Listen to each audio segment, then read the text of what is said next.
Hey, what's up? So, didn't enjoy this episode as much as last week. I mean, that was fair to say. I mean, last week's was so great. I mean, arguably a top five episode. Again, this is a spoiler review for episode 5, Eastwatch. If you haven't watched it, watch it later. So I'm just gonna dive right into it. So, Bronn and Jaime still alive. Yeah, I was kind of. I mean, I knew 90% they weren't gone, but I was kind of, okay. And then Bronn makes a really good point of that yeah, those dragons are gonna just tear everything apart. So yeah, and then people want to say Dany's Mad King 2.0. No, she's giving them a choice: bend the knee or then burn. That was completely Randall and Dickon's fault. I mean, she makes a great point. What is your loyalty? It used to be to Tyrell, and you just completely swapped it. You couldn't swap it again? I mean, think about it. Dead or swap? Dead, swap. And you chose death. Although, this episode was a complete couch episode, meaning that nothing really got me to jump out of my couch.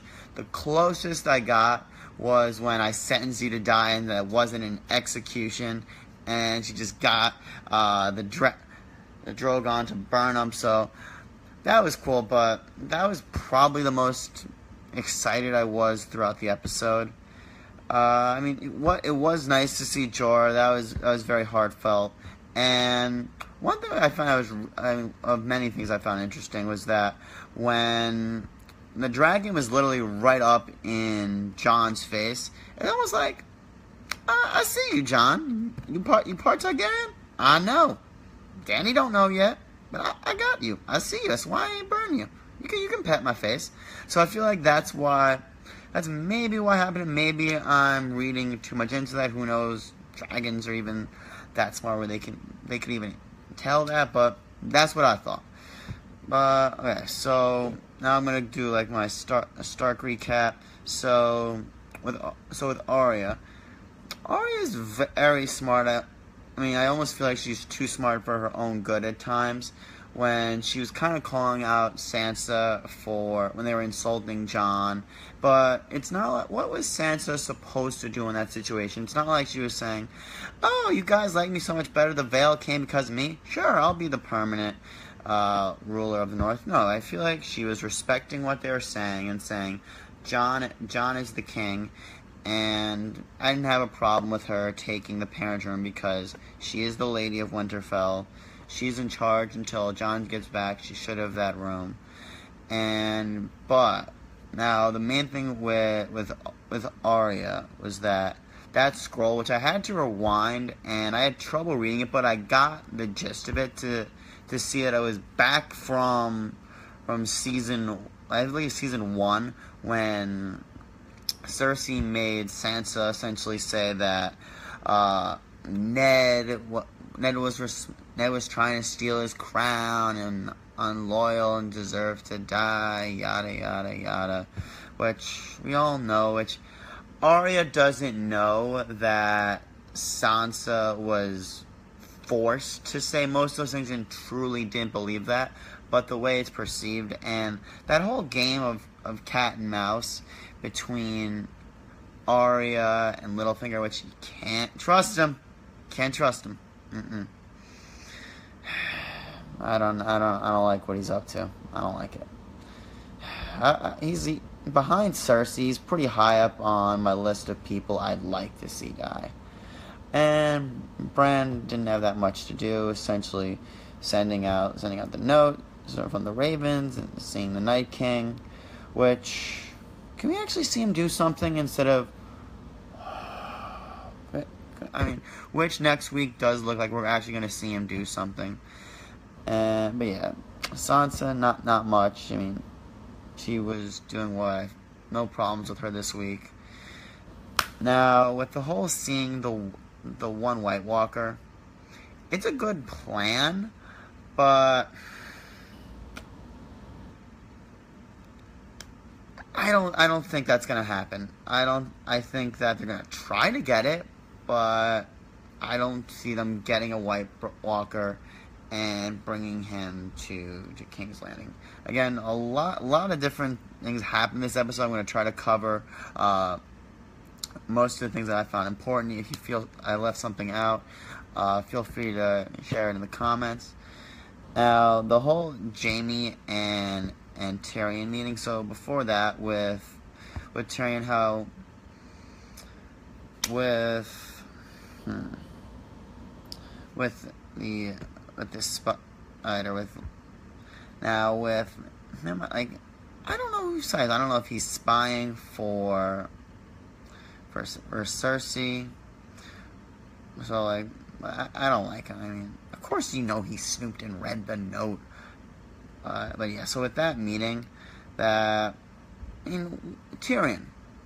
I get the balls that it took to go there, but you did kill Dad, and you know between the two of you, he's loyal to Cersei, and be thankful that he heard what you had to say. I gotta say, I wasn't that happy with this episode. I feel like it's just more filler to set up for next week's.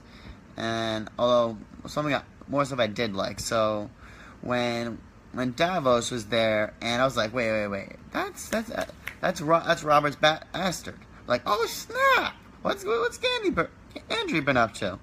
And just seeing him with that hammer. That's a weapon that I hope we see him take out some White Walkers with. It looked pretty cool. And Davos was pretty quick on his feet, essentially telling like that shrimp dish was essentially like a Westeros version of Viagra. And then when they knew exactly that Tyrion was there, and the fact that he got to see that tool in action, that was pretty cool. And he was telling him to just tell him that, don't say that you're Robert's bastard. Then as soon as he meets Jon, tell him that I'm Robert Baratheon's bastard. You're the bastard of Ned Stark. Our fathers trusted each other. No reason we can't. Totally down for that. No problem. With Gandry for saying that. And now with the Sam stuff. The Sam stuff for the most part bores me. But with this episode,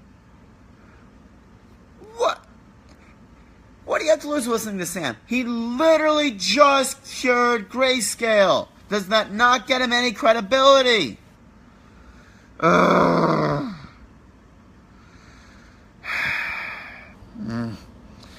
mean, now when Gilly was reading, essentially, I thought she was about to read about like how Rhaegar and Lyanna got married. And then he's just had it, just wants to help Jon, and Sam leaving, and essentially it's ironic that he's using the same line about reading about the accomplishments of better men in the same episode that his father dies. And whenever I hear armistice, okay, quick spoiler for if you haven't seen Wonder Woman, I don't know why, it was a fantastic movie. Whenever I hear the word armistice, I think of how